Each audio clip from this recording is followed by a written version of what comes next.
Hello, church. Good morning. God is good. And all the time. Amen. Praise God. Alam niyo, very exciting itong Sunday. Nagkikita-kita po muli tayo. At yung iba hindi nagbabago yung mukha, yung iba man nagbabago rin. Ganun pa man, sama-sama tayong magpupuri sa Panginoon. Amen? So, tumayo po tayong lahat. Medyo mahirap tumayo ano po. Pero taas po natin ang kamay natin ng pagganito. Okay, iba natin po ng kaliwa. Iba ng kanan. Sabay ng good morning, Jesus! Amen. Praise God. Palakpakan natin ng Panginoon. Alam naman po natin kung bakit tayo nandito. It's all about who? Amen. Praise God. So buksan po natin ang ating mga Bible. Kung meron po tayong mga dalang mga Biblia, alam ko namang meron po. Dahil yan po ang ating armas. Amen. So ready na po? Sa Psalm 34, verse 3. Oh, magnify the Lord with me, and let us exalt His name together. Exalting God, lifting Him high with our words of praise and adoration is a way of magnifying God or glorifying God. Hallelujah. Praise God. Handa na po ba tayong magpuri sa Diyos? Yes. Mahina. Hindi pa tanda. Handa na po tayong magpuri sa Diyos? Yes. Handa po tayong haranain ng papuri ang ating Panginoon? Amen. Praise God. Hallelujah. Hallelujah. Tuloy na umawit po tayo sa Panginoon. Glory.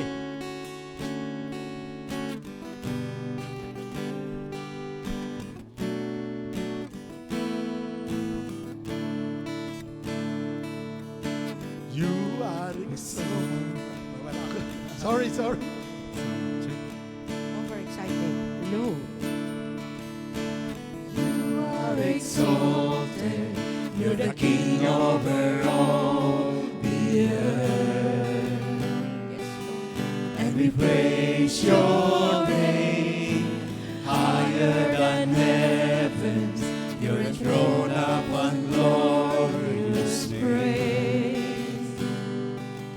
There's no one like you, reigning in power, Reigning in power, much less in splendor. matchless in splendor. Lift your Father's hand. And we Worship you, Father God, we adore you. There is no one else before you. You alone are to be praised. And we worship you, joining heaven's host, we worship you, crying holy as we bring you this our offering of praise.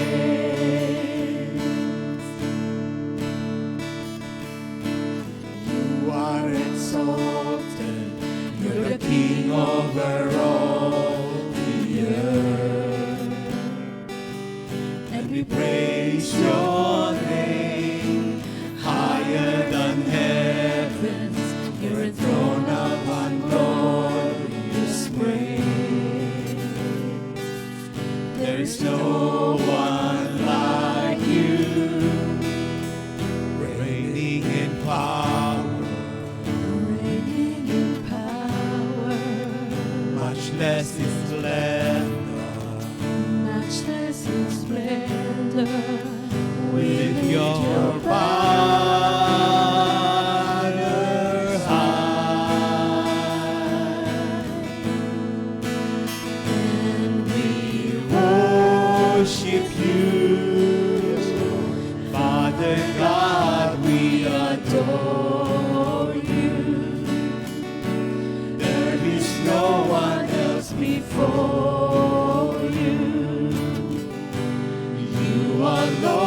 to be praised. And we worship you, joining heaven's host, we worship you, Crying holy as we bring you this our offering of praise. And we worship you, Father God, we adore you. There is no one else before you. You alone are to be praised. And we worship you, joining heaven's host, we worship you, crying holy as we bring you this our offering of praise.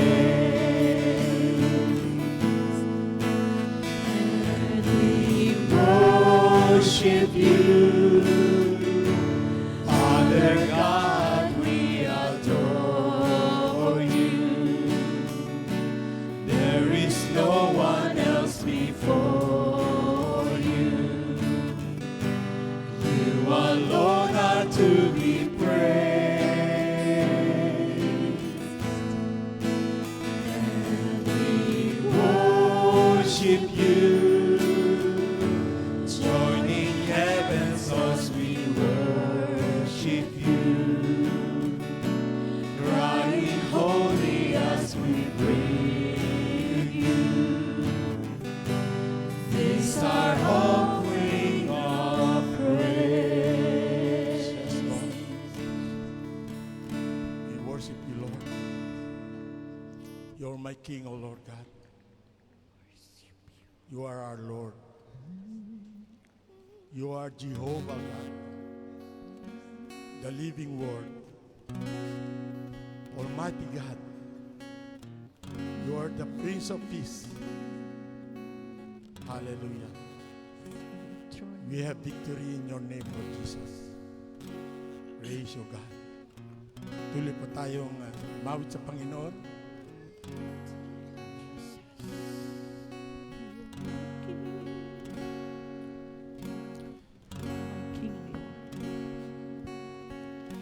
Throne in your glory, clothed in raiment white, your eyes burn with fire, shining bright.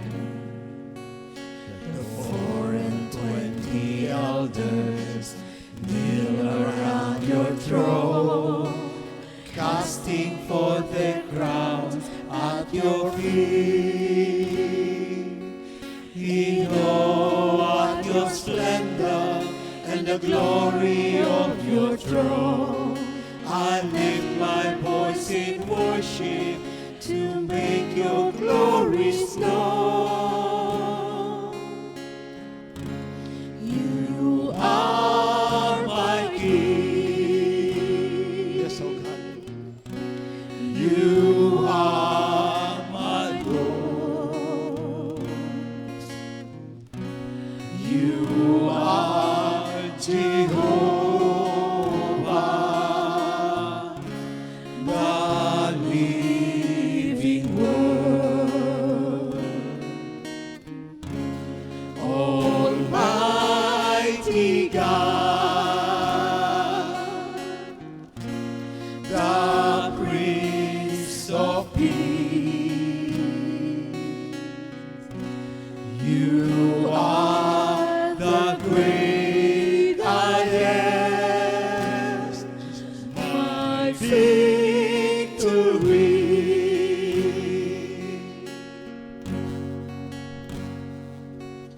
Enthroned in your glory, clothed in raiment white, your eyes burn with fire, shining bright.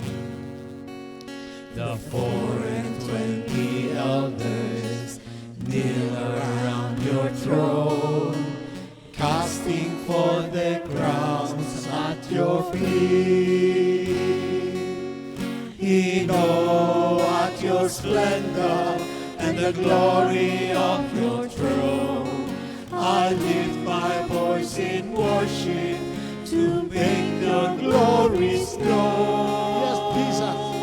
You are my King, Lord. You are my King.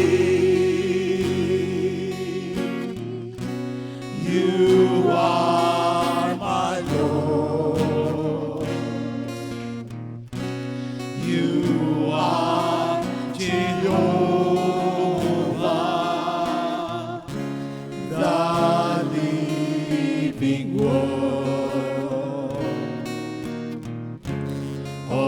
Almighty God,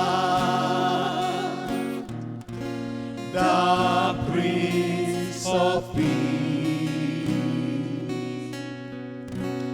you are the great I am, my victory.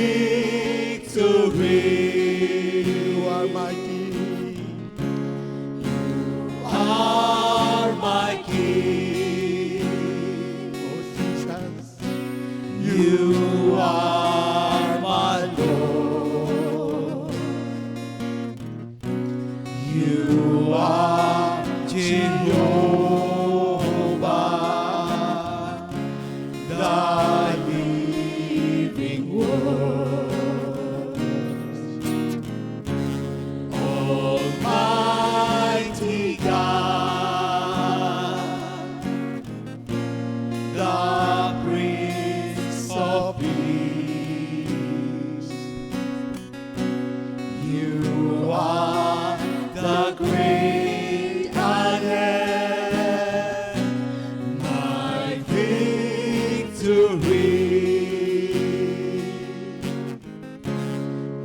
You are my King. You are my Lord. You are Jehovah, the living Word.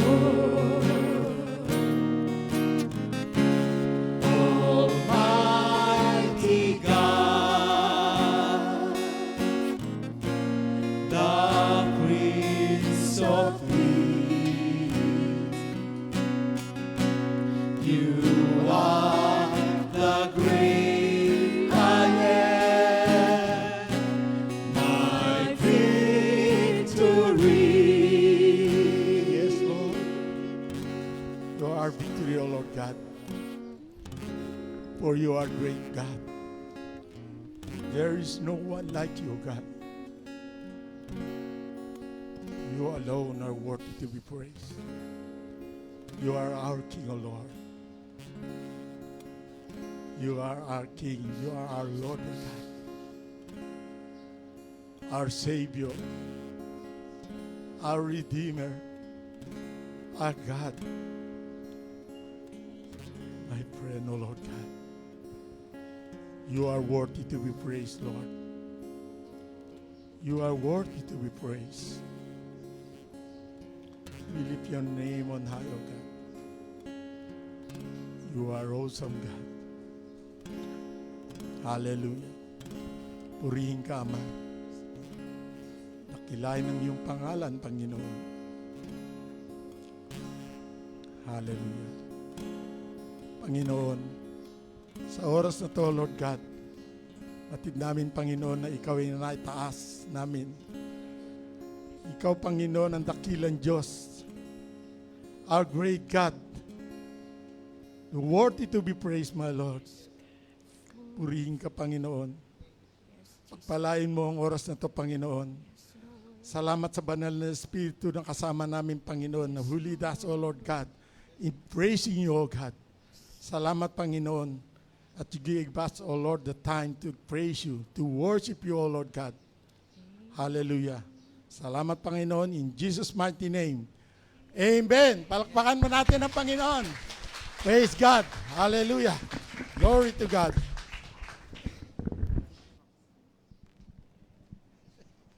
Ayan, wala na naman ako.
Beyond our measure,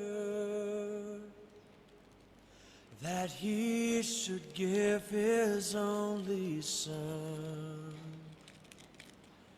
to make a wretch his treasure.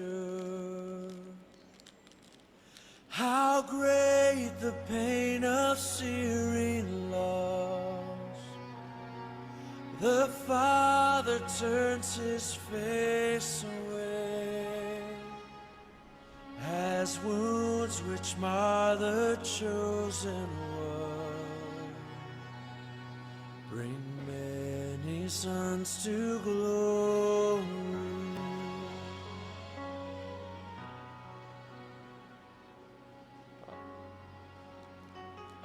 Sa sandaling ito po, atin pong kunin ang tinapay.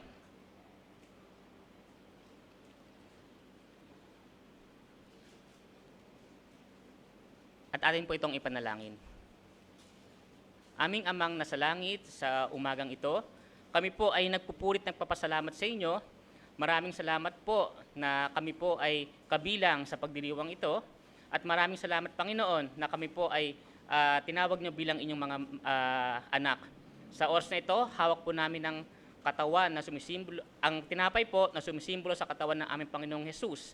Na talagang dahil po dito, kami po ay nagkaroon ng kaligtasan. Maraming salamat po at inaalala po namin ang aming Panginoon sa pangalan po ni Jesus. Sabi po sa unang Korinto 11:23-24, sapagkat ito ang turo na tinanggap ko mula sa Panginoon at ibinigay ko naman sa inyo. Noong gabing siya'y ipinagkanulo, ang Panginoong Jesus ay dumampot ng tinapay, nagpasalamat at pinapiraso iyon at sinabi, ito ang aking katawan na inihahandog para sa inyo. Gawin niyo ito bilang pag-alaala sa akin. Sama-sama po natin tanggapin ang tinapay.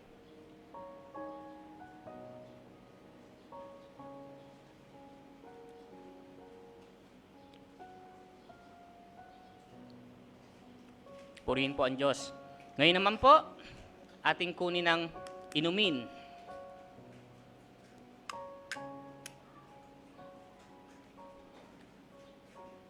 Atin po itong ipanalangin. Muli, Ama, maraming salamat po sa pagdiriwang na ito. Sa oras na ito, hawak po namin ang inumin na sumisimbolo ng dugo ng aming Panginoong Yesus nang siya naglinis ng aming mga kasalanan. Inaalala po namin ang aming Panginoon. Maraming salamat po sa ngalan ni Yesus. Sabi po sa unang Korinto 11:25, matapos maghapunan, dumampot din siya ng kopa at sinabi, ang kopang ito ang bagong tipan na pinagtitibay ng aking dugo. Tuwing inumin niyo ito, gawin niyo bilang pag-alaala sa akin. Sama-sama po natin tanggapin ang inumin.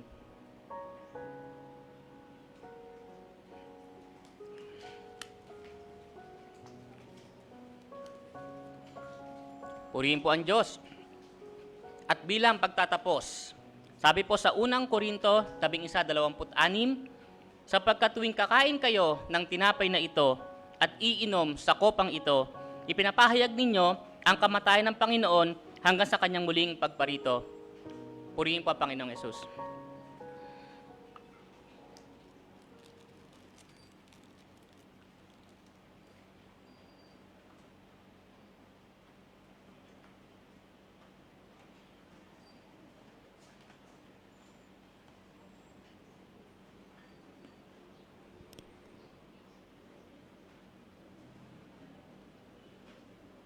Ayan. So, good morning po, a blessed church. Ayan. A blessed Sunday po sa ating lahat. Of course, a blessed Sunday rin po sa ating online listeners. Ayan. So, patapos na po ang February, no? Ilang kembot na lang, tapos na siya. Ayan. So, ilang tulog na lang, March na. Ayan. So, isang buwang punong-puno ng pagpapala galing sa ating Lord. Amen po ba? Amen. Ayan. Sabihin nga po natin sa ating katabi, God is good and will always be good. Ayan. Blessed Church, ready na po ba kayo sa month ng March? Sana all. Char. Siyempre po, the Lord will sustain. Amen po ba, Blessed Church? Amen. Ayan. As now po, we will now be proceeding po with our worship service. Let us ready our hearts and minds and humble ourselves sa harapan po ng Panginoon. Ayan. Ready po natin ang ating puso sa pagkikinig sa salita ng ating Panginoon. Let us bask in His glory and give the Lord the respect that He deserves po as we learn His word today. Ayan. Yan. With that po, inaanyayahan ko pong lahat na tumayo and to open our Bibles to Revelations 10 verses 1 to 11.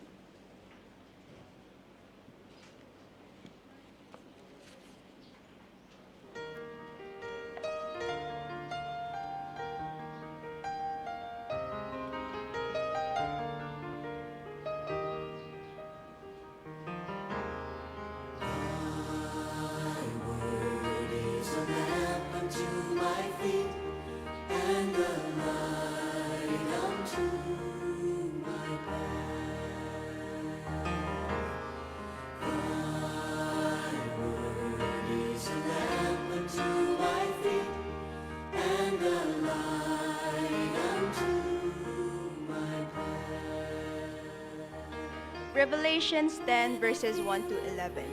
The angel and the little scroll. Then I saw another mighty angel coming down from heaven, wrapped in a cloud with a rainbow over his head, and his face was like the sun, and his legs like the pillars of fire. He had a little scroll open in his hand, and he set his right foot on the sea, and his left foot on the land, and called out with a loud voice, like a lion roaring. When he called out, the 7 thunders sounded. And when the 7 thunders had sounded, I was about to write.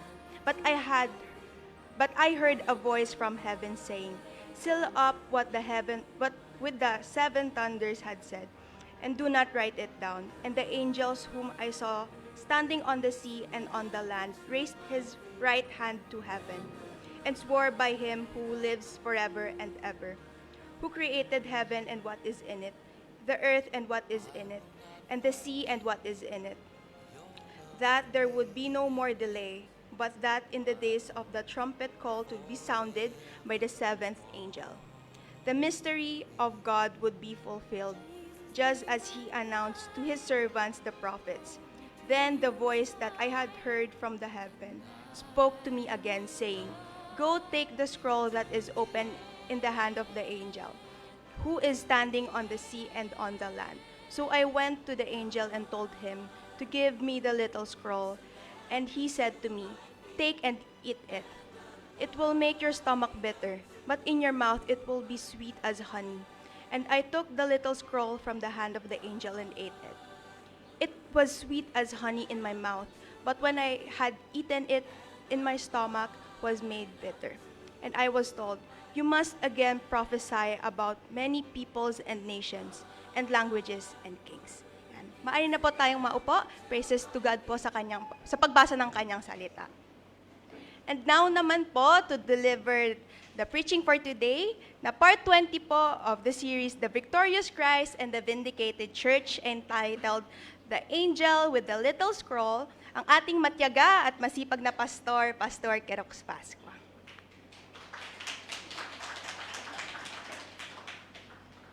Purihin po ang Panginoon. Masaya po ba kayo?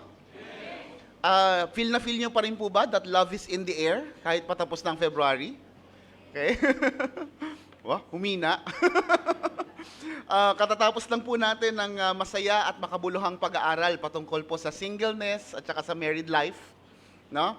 At by this time, sa palagay ko po, mas malawak na yung ating pagkaunawa dito sa dalawang bagay na ito.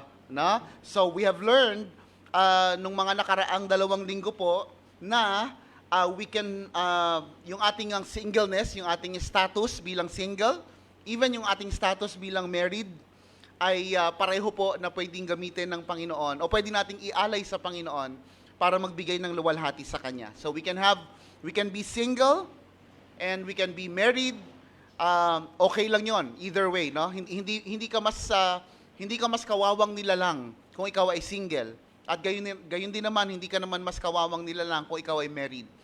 Both are, each is 2 different worlds, magkaibang struggles, magkaibang mga blessings ang daladala nito, but both can serve as a means para po ma-honor natin ang ating Panginoon. Amen? Okay. So, I'm hoping na kayo po ay napatatag niyan, lalong-lalo kung kayo ay nakapaloob sa isang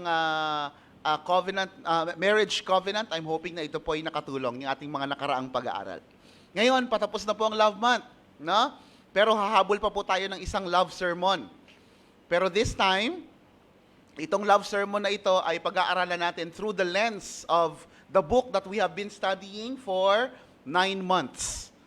So, can you imagine that? 9 na buwan na pala natin pinag-aaralan ng Revelation, ano? Excited na po ako makarating dun sa bahagi na sinasabi ni Jesus Christ, no, that I will wipe away the tears from their eyes. Ang layo pa, di ba? Nasa ano pa lang tayo, nasa Revelation chapter 10. But I'm hoping hindi natin minamadali ang aklat nito, bagkus ini-enjoy lang po natin at ninanamnam natin. Malay po natin, hindi na natin matapos ang Revelation. No? Malay po natin, kunin na tayo ni Lord at sa kanyang pagdating, siya na mismo ang magkukwento ng nilalaman ng aklat nito. Mas okay. Ano? Pero habang hindi pa siya dumarating, pagtiyagaan niyo po muna ang inyong pastor. Ha? Okay? Pero sa tulong ng Panginoon, tayo po ay matututo muli ng mga magagandang aral mula sa aklat na ito.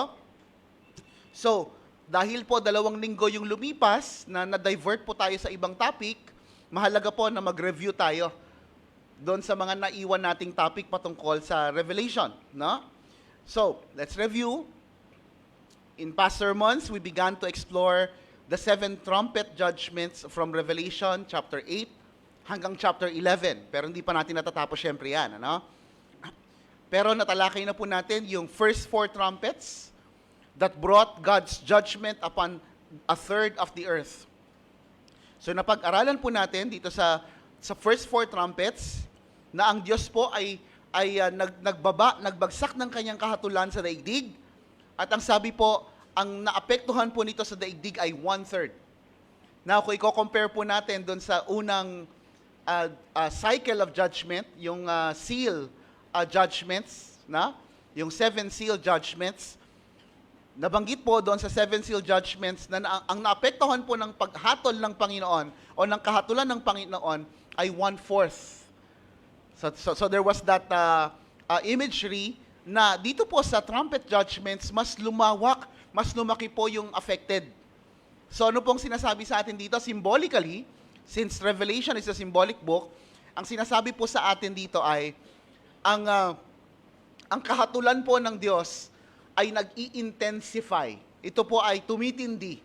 Habang papalapit po ang araw na darating po si Jesus Christ, ang mga paghihirap, ang pagtangis, ang lahat ng pagdurusa na daranasin ng daigdig ay lalo pang tumitindi. So at least we know what to expect, that this world is not getting better. At lalala pa, hanggang si Jesus ay muling dumating, kagaya ng kanyang ipinangako. Now, ano pong naapektuhan doon sa unang 4 na judgments nung hinipan po ang mga trumpeta? It affected the land, it affected the seas, it affected the fresh waters, it affected the light. So lahat ng supply ng survival na kinakailangan ng tao para makapanatiling buhay sa daigdig na ito, there will be reduction of that. There will be damage on those areas. Okay? So hindi na tayo nagtataka kung bakit nagmamahal ang bilihin. Hindi na tayo nagtataka kung bakit binibili na ang tubig. No? Kinakatakot ko nga darating ang time, bibili na rin natin pati hangin. But actually, nangyayari na yun ngayon. Ano? So, the point is, even the light, even the sun and the moon will be affected by this phenomenon in the last days. So, yan po ang isang napag-aralan natin. At isa rin po sa mga na-cover natin is that yung fifth and sixth judgment na dinedescribe po sa Revelation chapter 9 na ito po ay patungkol doon sa army of demons. Meron pong pakakawalan ang Diyos ng mga grupo ng demonyo. Of course, symbolically, we know that these demons are being restrained, but there will be that time that they will no longer be restrained. Ibig sabihin, hahayaan sila ng Diyos na i-unleash o pakawalan yung kanilang kasamaan sa daigdig. And this will result to torment and death inflicted specifically doon sa mga hindi nananampalataya kay Kristo. Okay? So, ni-review ko lang po kayo para at least condition kayo na pag-aralan po yung ating bagong lesson, particularly sa chapter 10. At ito pong chapter 10 ay tumutukoy po sa mga kasunod na pangyayari matapos pong hipan ng anghel ang ika-6 na trumpeta. So ang makikita po natin dito sa Revelation 10 ay isang interlude. Naalala niyo po kung ano ibig sabihin ng interlude? Pag sinabing interlude, interlude sa Tagalog po, intermedyo. Okay? So halimbawa po, nanood kayo ng Eat Showtime o kaya nanood kayo ng Eat Bulaga, tapos may contest, let's say may singing contest, bago i-announce yung winner, atat na atat ka nang marinig kung sino yung panalo, hindi mo kaagad maririnig kung sino yung panalo kasi merong intermission number, di ba? Ang daming commercial, tapos meron pang special number, di ba? And then the winner will be announced. Yun po yung tinatawag na interlude. Okay? So, yung mga pasakalye bago ibigay yung announcement. At ganun din po sa Seven Seals, nung pinag-aralan po natin yung Seven Seals, do you remember bago po hipan yung ikahuling bago po buksan ng Diyos yung ikahuling selyo doon sa scroll, there was also an interlude. Basically, this interlude was silence, great silence in the heavenlies. Ngayon, ito po ang pag-uusapan natin sa Revelation chapter 10. Meron pong intermedyo o pagitan. No? And dito po sa Revelation 10, in-outline po o tinatalakay po ni Apostle John ang mission ng simbahan during the last days. So, ito pong usapan natin ngayon ay sumasagot sa tanong na ano ang gagawin natin dapat bilang isang church habang hinihintay natin ang pagdating ni Jesus. Okay? So ito po ay part 20 na ng ating sermon series entitled The Victorious Christ and the Vindicated Church. The title is The Angel with a Little Scroll, and this is from Revelation 10, 1 to 11. Manalangin po tayo. Panginoon, dakila ka. Ikaw po, Panginoon, ay mahabaging Diyos. Ikaw po, Panginoon, ay maawain sa amin at ikaw po ay gracious at generous sa amin, Lord God. At patunay po itong moment na ito, Lord, na pinagkaloob niyo po sa amin sa katotohanan na ikaw ay gracious and merciful. Dahil kung tutuusin, Panginoon, pwede mo kaming hindi pansinin, pwede niyo pong ipagkait sa amin ang inyong kapahayagan. But Lord, sa inyong mahabaging puso, you have chosen to talk to us today by means of your word. Tulungan niyo po kami, Panginoon, na magkaroon ng malambot na puso na tinatanggap ang inyong mensahe at ng kagustuhan, Panginoon, na magpabago ng aming mga buhay sa iyo. May you transform us into Christ-likeness, O God. Dahil alam namin, Lord, marami pa kaming kasamaang ugali na kailangan pong kumpunihin.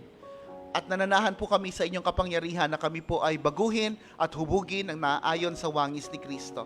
We give you glory and praise, Lord. Thank you for your word. In Jesus' name, amen. Okay. So, pag-aralan po natin ito, para maintindihan po natin lalo itong Revelation 10, ang gagawin po natin, babalik tayo doon sa opening verse ng Revelation. So, babalik po tayo sa Revelation chapter 1 at makikita nyo kung bakit natin kailangan gawin ito later on. Sabi po sa Revelation 1, verse 1, this is a revelation from Jesus Christ, which God gave him to show his servants the events that must soon take place. He sent an angel to present this revelation to his servant John. Okay?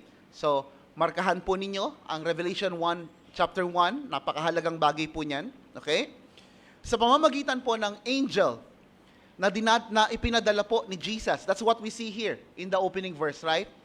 So Jesus Christ, the Lord of his church, sent an angel to the Apostle John. Now, kapag po pinag-uusapan ng angel sa Revelation, pwedeng marami pong meaning, depende po sa context eh. Pwedeng ang tinutukoy po ay pastors, pwedeng angelic beings. In the Old Testament, kapag bumibisita si Jesus Christ sa bayang Israel, ang tawag sa kanya angel of the Lord. Na? So, but in this case, lumalabas po na itong angel na ito could be a true angelic being. Okay? Dahil po doon sa description, sa mga sumusunod na paglalarawan patungkol sa kanya. So, sa pamamagitan po ng angel na ito, na ipinadala ni Jesus kay Apostle John, pinapagtibay po ang tungkulin ni John bilang isang propeta. So John is not only an apostle, he's also considered in the Bible as the prophet, as a prophet of God. Bakit po? Dahil binigyan siya ng mensahe ng Diyos. He was given a message to proclaim. Ang ibig sabihin po, ang book ng Revelation po ay hindi lamang apocalyptic book. Pag sinabing apocalyptic, book of symbols. Hindi lamang ito naglalaman ng mga bagay-bagay na gumagamit ng simbolo. Okay? So this is not just a book of symbols. Ang sinasabi sa atin ng Diyos ngayon, coming from this opening verse in Revelation, is that this is also a prophetic book. Okay? Naglalaman din ito ng mga bagay-bagay na magaganap sa hinaharap. Now, si Apostle John po ang inatasan ni Jesus para mag-share ng message na nakatago po sa pahayag ng mga Old Testament prophets. Okay? So, ang makikita po natin dito, nagampanan o may binigyan po ng kakayahan at karapatan si Apostle John, nagampanan yung mga bagay na hindi kayang gampanan ng mga Old Testament prophets. The Old Testament prophets, they have proclaimed the message of God, okay? Pero hindi nila naabutan, hindi nila na-experience, hindi nila nakita yung kaganapan ng mga propesiyang ito. But John lived in a time kung saan Jesus Christ died on the cross, accomplishing redemption for His people. John lived in a time where Jesus Christ already gained victory over death and Hades. He lived in a time when Jesus has already ascended to the heaven as the Lord of His church. So yun po ang difference ni John doon sa mga Old Testament prophets.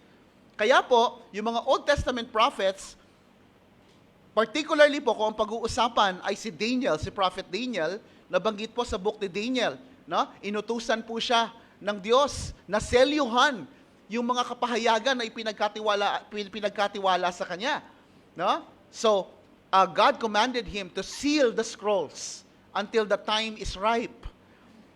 Pero ito po ang difference kay John. Okay? Siya po ay namuhay sa isang panahon kung saan the scroll has already been unsealed. Ito na ay binuksan. Okay? So, meron tayong kakayahan ngayon na unawain, pag-usapan ito ng mas malinaw as compared to what the Old Testament people of God, covenant people of God have experienced. Okay? So, nakaseal ang scroll sa time ni Daniel, but this is already unsealed in the time of Jesus, particularly in the time of John. Okay? So, pag-usapan po natin yung verses 1 to 4, first of all. Okay?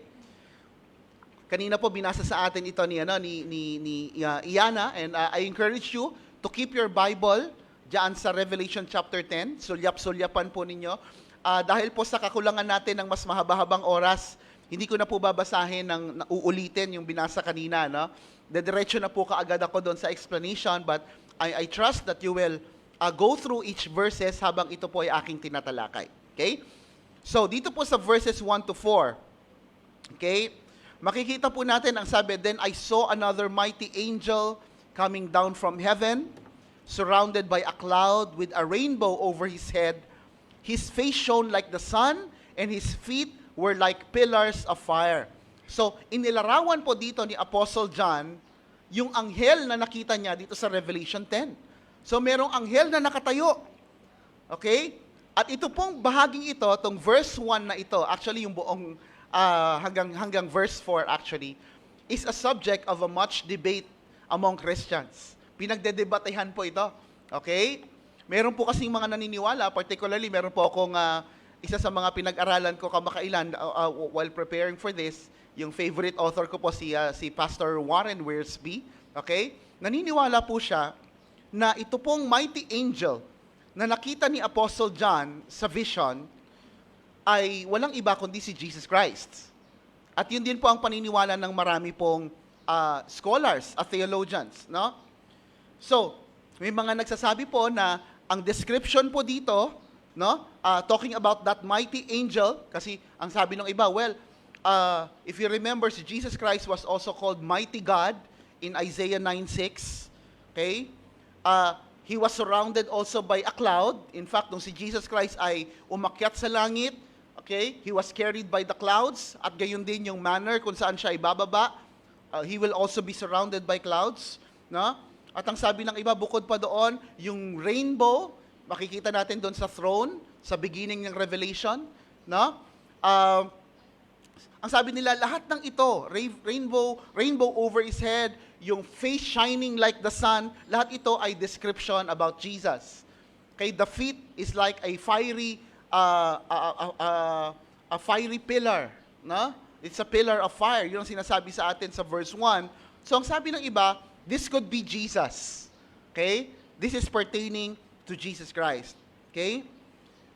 Pero meron din pong mga ilang scholars, ilang mga Bible commentators na naniniwala na hindi ito si Jesus Christ. Personally, I tend to agree doon sa side na hindi ito si Jesus Christ. Okay? I think this is another angel sent by Jesus.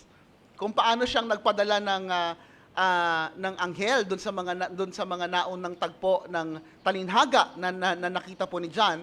I think this is another scenario where Jesus Christ is sending another angel. Okay?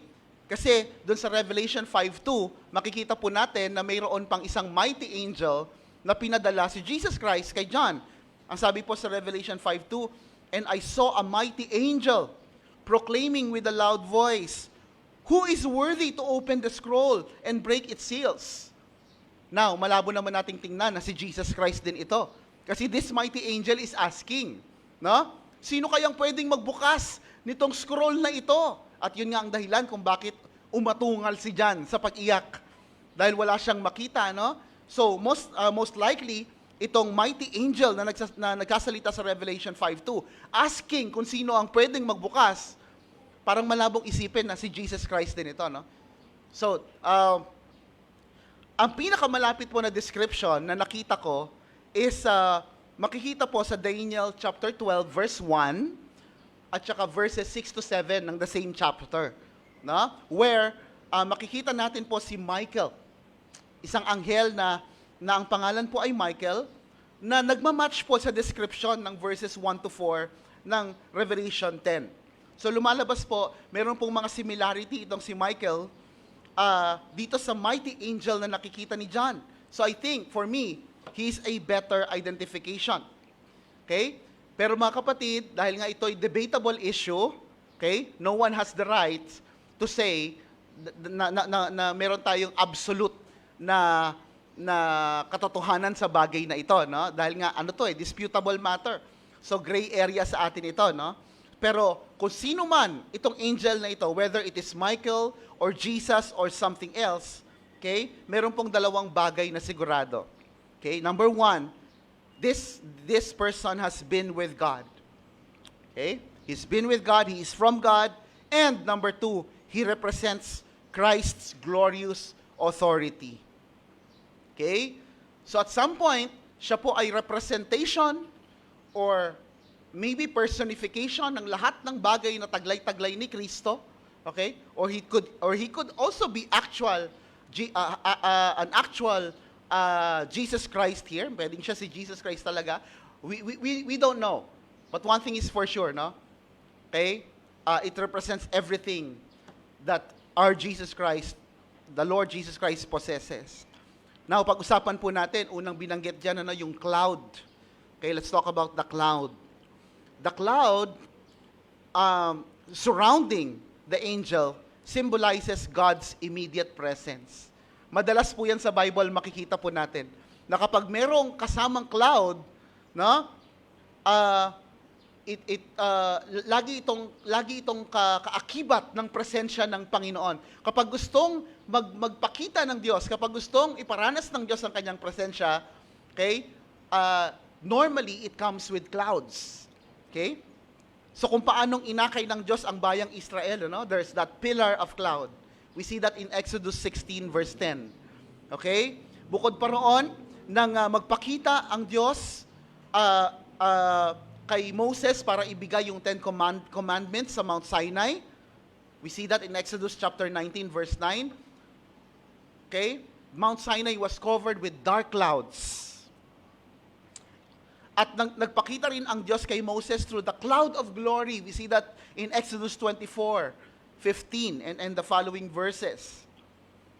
And also, kay Jesus Christ naman po, as I mentioned a while ago, tinangay po ng ulap si Jesus nang umakyat siya sa langit, Acts 1:9. At muli pong babalik si Jesus na nakasakay sa ulap, Revelation 1:7. So yun po ang significance ng cloud. Okay? It symbolizes God's presence. But what about the rainbow? Ang sabi dito, sa ulo ng anghel na nakita ni John, merong rainbow. Ginawa niyang corona yung rainbow. Na? We see this rainbow surrounding the throne of God in heaven. Na? But this time, suot-suot ng anghel yung rainbow. And this rainbow on the head of the angel symbolizes God's promise. Alam naman natin, basic yan, ano?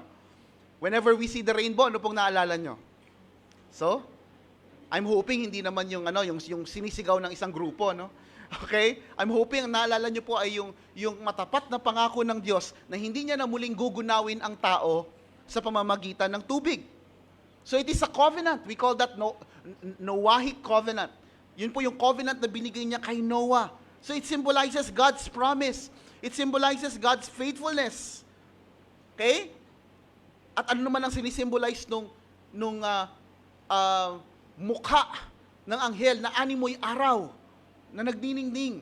Okay? Usually, whenever that is mentioned in the Bible, ang tinutukoy po doon ay yung glorious perfection ng Diyos. Okay? It talks about holiness. It talks about His glory. Okay? At nabanggit din that yung anghel daw, symbolically, we see na yung kanyang paa ay nag-aapoy. Okay? Nag-aapoy yung kanyang paa. Fire in the Revelation, actually in the Bible as a whole, symbolizes Christ's purity. Yung kanyang kapuruhan, yung kanyang purong kaluwalhatian. Yan po ang sinisimbolize ng mga bagay na yan. So anong hatid po, anong daladala nitong anghel na ito? Okay? Daladala niya ang pangako ng Diyos. Daladala niya ang presensya ng Diyos. Daladala niya ang perfection ng Diyos. Daladala niya ang purity ng Diyos. All represented in that person. Okay? At ayon pa kay John, hawak daw ng anghel ang isang, ano raw pong hawak? Okay? Sa verse 2, we see a small scroll that had been opened. Meron siyang daladalang scroll. Yung scroll po, ang katumbas po niyan sa modernong panahon ay libro o aklat. Kasi hindi pa naman uso ang book binding nung mga pagkakataon na yon. So what they have is a scroll. Okay? Yun po ang daladala nitong anghel na ito. Ito rin po ang scroll o libro na nagtataglay ng mga selyo na binuksan ni Jesus sa Revelation 5. Na pinag-usapan po natin ng matagal din na panahon kung anong sinisimbolize ng bawat seals. Kung kayo po ay nakikinig ngayon at nahihirapan po kayong sabayan itong mga symbols na ito, the good news is available naman po yung ating mga sermon series, yung mga nakaraang lessons sa Revelation. Kung gusto po ninyong i-review, available po yan sa ating page sa Facebook, na A Blessed Church page. So, nakita po ni John na ang kanang paa ng anghel na ito ay nakatungtong sa dagat, yung kanang paa, okay? At yung kaliwang paa naman po ay nakadugtong sa lupa. I believe this represents two areas na naapektuhan po ng first two seal judgments. Na similarly, binabanggit din po sa 7 trumpets, o doon sa mga naunang trumpets, ano? Affecting the land and affecting the body of waters. Okay? At ang sabi rito, umungal. Ano ba sa Tagalog yung roar? Ungal yata talaga, no? So, umungal o nag-roar po itong, nagsalita po itong anghel na ito, na animoy isang leon na nagro-roar. Okay? Parang roaring lion. Okay? Ito po ay sumasalamin sa mga pahayag ni Propetang Amos. So at least we have a reference coming from the Old Testament. Ito po ang sabi ni Prophet Amos. Sabi niya sa chapter 3 verse 8, "The lion has roared, so who isn't frightened? The sovereign Lord has spoken, so who can refuse to proclaim His message?" Okay? So this binds John to the responsibility of proclaiming the message that he has heard. Ang sinasabi po ng Diyos kay Apostle John, ngayon na narinig mo na itong mensaheng ito, wala kang choice kundi ito'y ipahayag. So napaka-binding po nito. So ang sinasabi sa atin ng Diyos, you have the information, you also have the responsibility. Tama po ba yun? Totoo po ba yun sa buhay po natin? No? Alam mo na doon sa kalsada merong manhole. No? It is your responsibility to report it, or it is your responsibility to warn people about it. Kasi otherwise, mahuhulog sila sa bangin o mahuhulog sila sa manhole. 'Di ba? Kapag merong mga poisonous na element sa ating bahay, halimbawa meron kayo diyan na tinatago na panlinis ng silver, halimbawa, o meron kayong mga mertiolate at kung ano-anong bagay na maaaring makalason, at kayo ay merong bata sa inyong tahanan, ano pong ginagawa po ninyo?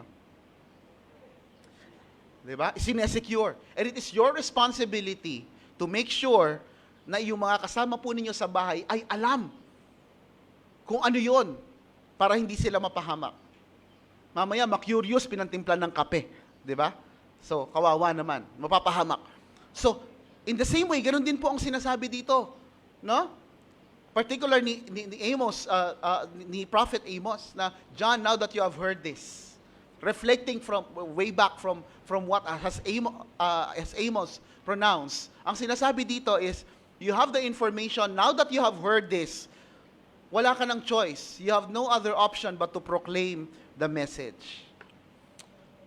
At sa parehong prinsipyo, ang bawat isa po sa atin na nakarinig, nakatanggap ng mabuting balita ni Kristo, ay mayroon pong tungkulin na ipahayag ito sa iba.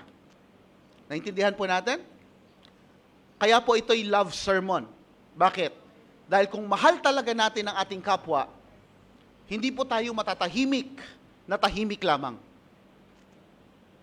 Magkakaroon tayo ng kagustuhan na ibahagi ang ebanghelyo sa mga tao na alam nating mapapahamak kung hindi nila kilala si Kristo. At nang sumigaw po ang anghel, the text tells us, sumigaw din po ang seven thunders. May sumigaw na kasabay. No? Ano kaya itong seven thunders na ito? Alam niyo po, ito po ang pinakamadaling i-interpret sa Revelation. Kasi ang sabi po dito sa seven thunders, na okay, una-una, pag-usapan natin, i-establish natin kung ano yung alam natin. Sa Book of Revelation, kapag binabanggit yung number 7, kaya ang tinutukoy po doon ay perfection or completeness or fullness. Di po ba? Yun ang ibig sabihin ng number 7. Kapag thunder naman po, usually po, ang thunder ay nagsisimbolize sa judgment. Kapag may paparating na judgment, kapag may paparating na masamang pangyayari, kumukulog sa Revelation. Yun ang makikita natin. So what we know is that there will be complete judgment. Pero ang sabi dito kay John, wag mo nang isulat kung ano yung sinisigaw ng mga thunder. You are not supposed to proclaim it. So pinigilan po si John na ipahayag kung ano ang ibig sabihin nitong seven thunders, no? Kaya madaling interpret.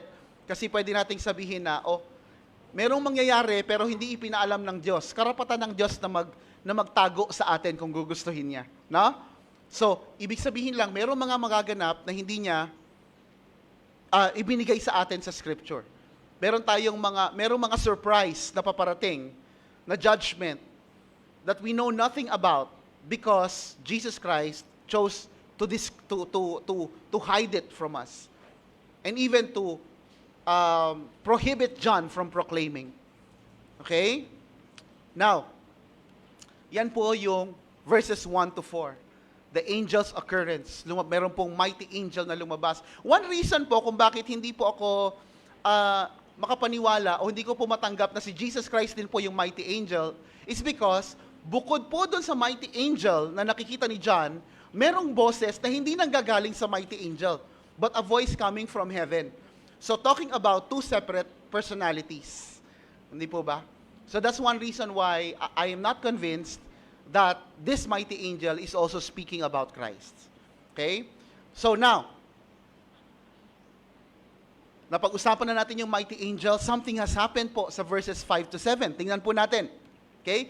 Matindi po yung mga sumunod na eksena. Salamat, Sudani. Excuse me po.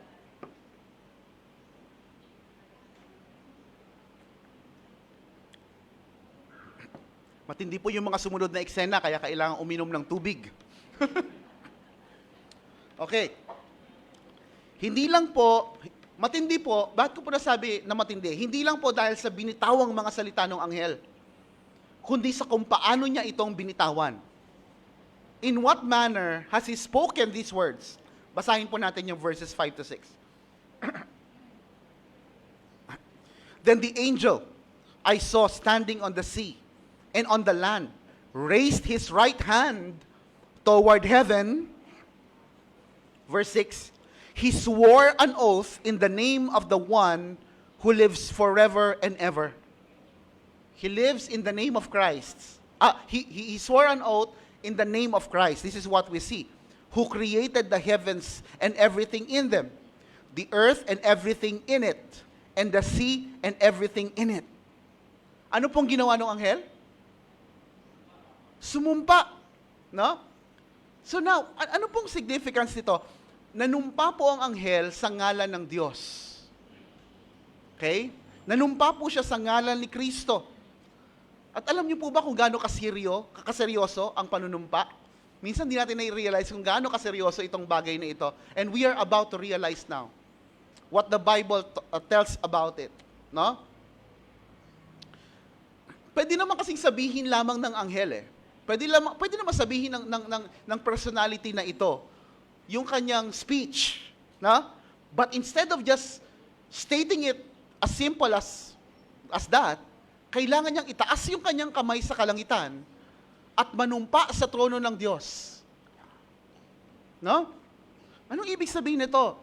When one swears an oath before God, kapag nanunumpa po tayo, ang ibig sabihin nun mga kapatid, kinikilala natin na may mas makapangyarihan sa atin na pwedeng magpataw ng parusa kapag hindi tayo tumupad sa ating mga panunumpa. Naintindihan po natin? Okay? Ako po kumukuha po ako ng NBI clearance, actually sa tuwing kumukuha po ako ng NBI clearance, kailangan ko pang pumunta doon sa main branch ng NBI. Alam niyo po kung bakit? Kasi po, meron pong rapist sa Benguet na may kaparehas na pangalan. Marvin Pascua din po. So kung makita niyo po sa dyaryo, please wag niyo pong iisipin na ako yon. Okay? Kapangalan ko lang po. At bukod pa po doon, meron pong kaparehas na pangalan sa Manila na nambato ng barangay hall. And for that reason, ako po ay tinatawag doon sa main branch para para manumpa.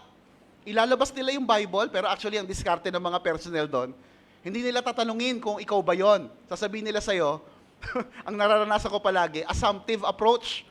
Ang lagi ko nare-receive sa kanila, kamusta na yung rape mo sa Benguet? Kamusta na yung binato mo sa barangay? No? Ganun palagi, no? And then, kapag sinabi ko hindi po ako yon. Okay? Lalabas nila yung Bible, at ilalagay ko yung aking kamay dun sa Bible, at itataas ko yung aking kanang kamay para manumpa na hindi talaga ako yon. Okay, why? Kasi kapag ako pala yon, pero nanumpa ako na hindi ako yon, hindi ako nagsasabi ng totoo. Okay? If I'm not swearing or taking an oath by the truth and nothing but the truth, what will happen? Okay? Merong authority ang gobyerno para ako ay hulihin at ikulong. Tama po ba? So, yun po ang ibig sabihin ng oath. Kapag po kayo ay nanunumpa, okay? Ang ibig po sabihin nun, kinikilala ninyo ang kayang gawin ng Diyos sa mga buhay ninyo kapag kayo ay hindi tumupad sa inyong mga sinasabi. That is what is meant by oath, mga kapatid. Okay?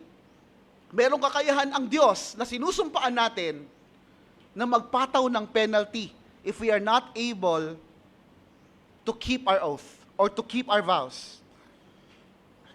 Siguro naisip nyo, ay buti na lang, di ko pa naranasan yan. Wala naman akong hit sa NBI. Pero you have to remember, kung kayo ay kasal, kayo po ay nanumpa sa harapan ng Diyos. Namamahalin nyo ang inyong asawa. Okay? Till death do you part. Naintindihan po natin? For richer or for poorer. Alam po ginagawa natin sa marriage covenant? You are taking an oath before God. Dinadamay mo ang Diyos sa kalokohan mo. Ganun. Okay? Dinadamay natin ang Diyos sa kung anumang ibibitaw ng bibig mo at sinasabi mo, Lord, mamahalin ko itong asawa kong ito hanggang sa kamatayan. Okay? Sa kahinaan, kalakasan, paghihirap, kasaganaan, mamahalin ko to. Tapos nung ikaw ay nakukonsumi na, nung nagkakaroon na kayo ng conflict, gusto mo nang isole sa magulang, no? Nakalimutan mo na agad yung oath. Nakalimutan mo na kaagad yung sweet moments. And not only that, kung ikaw ay teacher, kung ikaw ay engineer, kung ikaw ay police, sundalo, no? Na nagre-require, lalong-lalo na nagre-require ng lisensya, anong ginagawa po? Di po ba? You take an oath. And you're not taking that oath sa harap lamang ng gobyerno. You're also taking an oath. You are taking that solemn commitment na kahit anong mangyari, tutuparin ko yung aking tungkulin bilang professional. Intindihan po natin, that is an oath. And that is a serious matter. Okay? What else? Ordination. Okay? Sa palagay ko, sa lahat ng nabanggit ko, ito po yung pinakadelikado. Okay? Sooner or later, we will be ordaining another set of deacons. Kailangan nyo pong pag-isipan ng mabuti at kailangan nyo pong ipanalangin ng mabuti at hingin ang tulong ng Diyos ng inyong panunumpa ay magiging, ay may kaakibat na katapatan at kagustuhang tuparin ng inyong panunumpa. Ang dami ko nang nakita sa church na ito na nanumpa, pero pagdaan ng maraming panahon, kinalimutan na sila ay humarap sa Diyos at nanumpa sa kanilang mga tungkulin. Don't do that. And even members take an oath. Okay? Ang totoo po niyan, taon-taon nagte-take po kayo ng oath sa Blessed Church. Dahil pinapadalan po kayo ng membership covenant. You are taking an oath. Not before your elders. Why? Kasi wala namang kaming kakayahan na parusahan kayo eh. Di ba? We were given the right to discipline you, that's biblical. Okay? But when we are talking about paniningil, when we are talking about penalty for our disobedience, for our unfaithfulness to that oath, okay, it is God alone who possesses that. So napakahalaga po yun. Okay? Alam niyo po, ba't ako pastor ngayon? Dahil nagkamali po ako sa isang panalangin. Pasensya na po, nagamit ko yung word na pagkakamali. Biro lang po yung pagkakamali. Alam ko naman na ginamit ng Panginoon yung aking sitwasyon, ano? Pero I still remember that moment na ako po ay nakakonfine sa National Children's Hospital for almost a month. At wala na po akong pag-asang gumaling. Sabi ko, Lord, namatay na yung kalaro ko, yung nasa kabilang bed, na pareho ko ng kondisyon. And then, I was reminded about the pastors that I admire. Okay? Naalala ko si Pastor De Mesa, naalala ko si Pastor Rusty, naalala ko yung mga pastor na ito at sabi ko, mukhang meron pang pag-asa. And I prayed to the Lord. Sabi ko, Lord, kung pagagalingin mo ako, Lord, magpapastor ako. When I was 9 years old, I uttered that prayer. Pero pagdating ko po ng high school, ang dami na pong pangarap na tumatakbo sa isip ko. Gusto ko na maging sundalo, gusto ko na maging police, gusto ko nang maging ibang tao, gusto ko na maging boxer, gusto ko na maging action star. Okay? Okay. So, lahat, malayong-malayo doon sa aking sinabi sa Panginoon. Alam niyo po ang binato sa akin ng Panginoon para ako po ay tuluyang sumunod sa Kanya. Deuteronomy 23 verses 21 to 23. Pero bibigay ko lang sa inyo yung isang verse, kayo nang bahala magbasa ng ilan pa. Deuteronomy 23:21, ito po ang sabi. Huwag ninyong kakaligtaang tuparin ang panata ninyo kay Yahweh. Tiyak. Sabi nyo nga po, tiyak. Pag tiyak po ba, sigurado? Okay?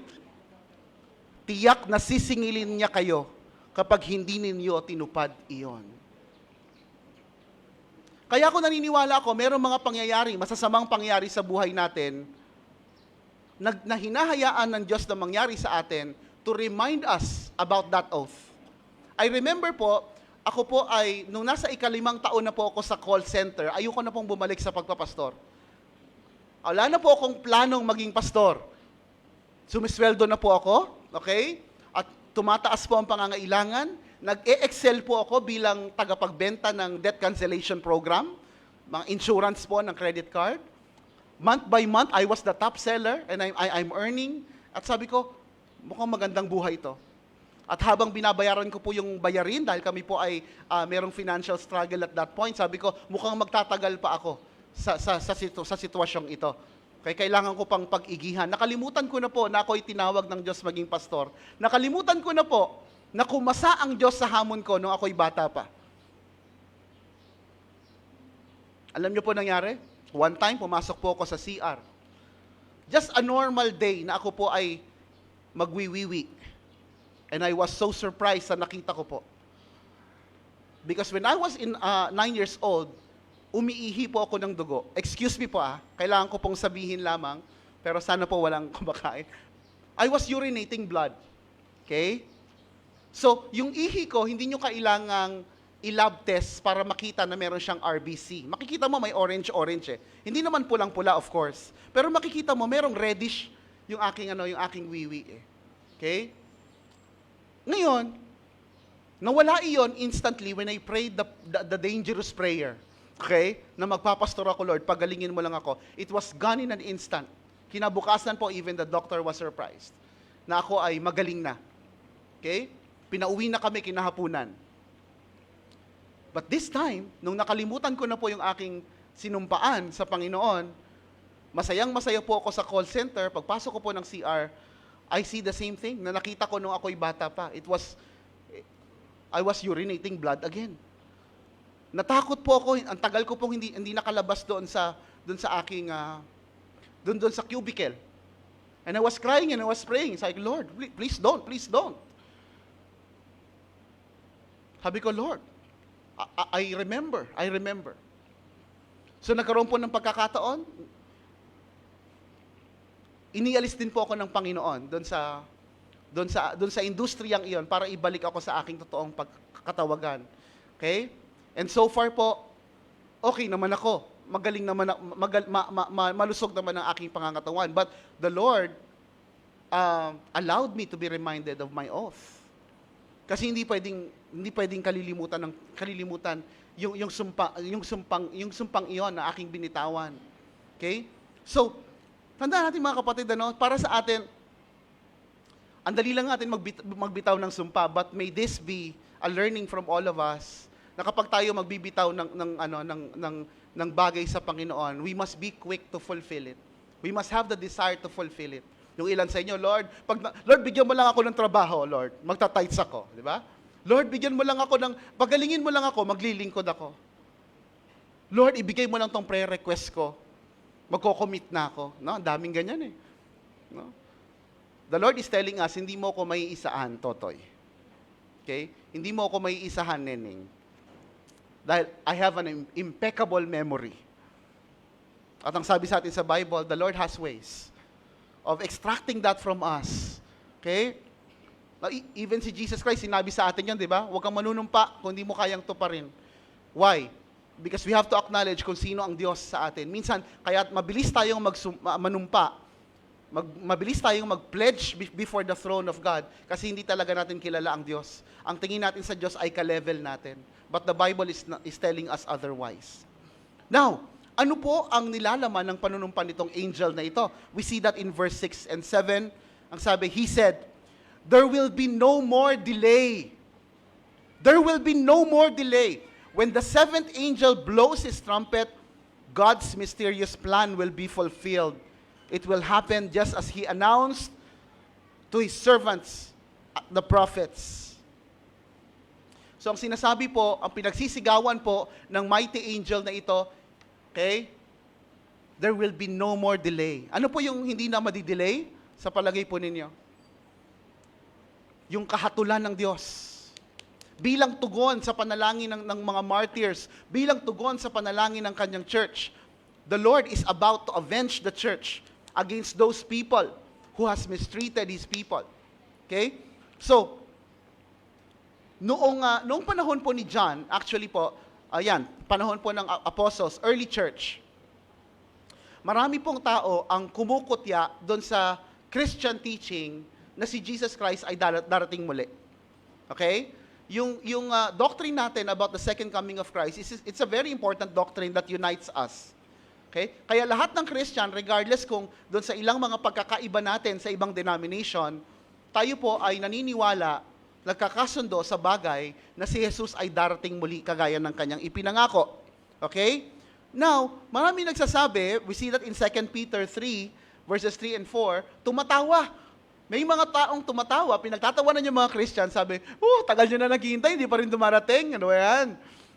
Hindi naman yata totoo yung promise ni Jesus Christ na yan. Mukhang niloloko lang kayo ng inyong tagapagligtas. At alam niyo po kung anong tugon ni Pedro? We see that in verse 9. Ito po ang tugon ni Pedro. Sabi niya, the Lord is not slow to fulfill His promise, as some count slowness, but is patient toward you, not wishing that any should perish, but that all should reach repentance. So ang sinasabi ni Pedro dito, anong mabagal ang Diyos? Anong hindi dumarating ang Diyos? Hindi mabagal ang Diyos sa kanyang pangako. Mabagal lang ang Diyos sa kanyang galit. Hindi ba yun naman ang sinasabi ng Bible? That He is slow to anger? At ang sinasabi ni Pedro, kung ang tingin nyo na di-delay ang pagdating ni Kristo, that delay, the reason for God's delay in judgment, is to give sinners a chance to repent and seek salvation. So ang sinasabi niya doon sa mga tao na kumukutya sa mga Kristiyano patungkol sa second coming, ang sinasabi ni Peter doon sa mga Christians na naiinip na sa pagdating ni Kristo, ang sinasabi niya, huwag kayong mainip. Binibigyan tayo ng pagkakataon ng Diyos na magsisimula sa ating mga kasalanan at manumbalik sa Kanya. The Lord is not slow to His promises. He is slow to anger. He's giving us a chance. Sa palagay po ninyo, kung hindi magtitimpi ang Diyos, ilang segundo pa ang itatagal ng daigdig na ito? Kung impatient ang Diyos sa atin, alam ng Diyos lahat ng inisip mo kahapon, lahat ng ginawa mo kahapon, lahat ng mga nasabi mo kahapon. Alam ng Diyos lahat ng ginawa natin. At may kakayahan at karapatan ang Diyos na kitilin ang ating buhay habang tayo natutulog. Sa isang pitik lamang, no? Sa isang iglap, kayang magpadala ng Diyos ng paghatol. But thank God the Lord is patient. Thank God the Lord is so patient with us. Thank God the Lord is waiting for our friends, for our loved ones to repent. Meron pa tayong mga kaibigan, mga kamag-anak na hanggang ngayon ay hindi pa rin nananahan kay Kristo. Wala pa rin loyalty kay Kristo. May mga tao, may mga kamag-anak tayo na ang loyalty ay wala kay Kristo. Nasa ibang Diyos-Diyosan. Di po ba? At meron pong mga grupo ng tao sa ibang daigdig, hindi kilala si Jesus at all. In fact, kapag ikaw ay lumalakad at tinanong mo halimbawa, yung tao, pumunta ka ng Cambodia, pumunta ka ng China, merong mga bahagi po doon ng tao na kapag tinanong mo, do you know Jesus Christ? Ang sasabihin nila sa iyo, I don't know. Hindi ko kilala eh. Baka siya kilala niya. Point is, they never had the gospel. They never had the Bible. They never had the opportunity, the chance to hear what you know. To hear the Jesus that you know. And thank the Lord. Praise God, He is patient. Alam niyo, dalangin ko, sa totoo lang, no? In as much as gusto nating dumating ang Panginoon, no? It has been my prayer as your pastor na dumating ang pagkakataon, magkaroon tayo ng ambag sa mission. Magkaroon tayo ng ambag sa mission field. Na magkaroon din tayo ng sarili nating missionary. Na susuong doon sa hamon. Na ipakilala si Jesus sa mga area na hindi pa kilala si Jesus. It is my desire. It must be the desire of our entire church, of our entire ABC family. But the time is coming, according to the angel, that judgment will not be delayed any longer. Darating ang pagkakataon, the Lord will no longer wait for these people to repent. Kaya ang sabi po sa verse 7, when the seventh angel blows his trumpet, kapag hinipan na ng ikapitong anghel yung kanyang trumpeta, God's mysterious plan will be fulfilled. End of history. End of human history when that happens. Now, pagpatuloy po natin yung pag-aaral, the angel's order. We see this in verses 8 to 11. Ang ginawa po dito, inutusan ni Jesus si John. So that voice coming from heaven, okay, commanded, no? Ordered John. Ang sabi niya, John, kunin mo sa kamay ng anghel ang maliit na scroll. Yun ang sabi po nung Moses. So I believe this is Jesus Christ talking to John, saying, John, kunin mo dun sa angel yung scroll. At nang lapitan po ni John ang anghel para hingin ang scroll, nagsalita po yung anghel. We see that in verse 9. Ang sabi, yes, take it and eat it. Ano po sa Tagalog yon? Kunin mo, kainin mo.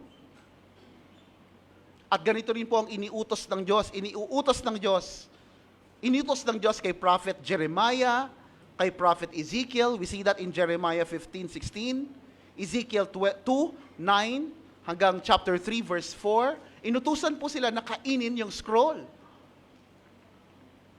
Alam niyo po ba kung anong lasa ng papel?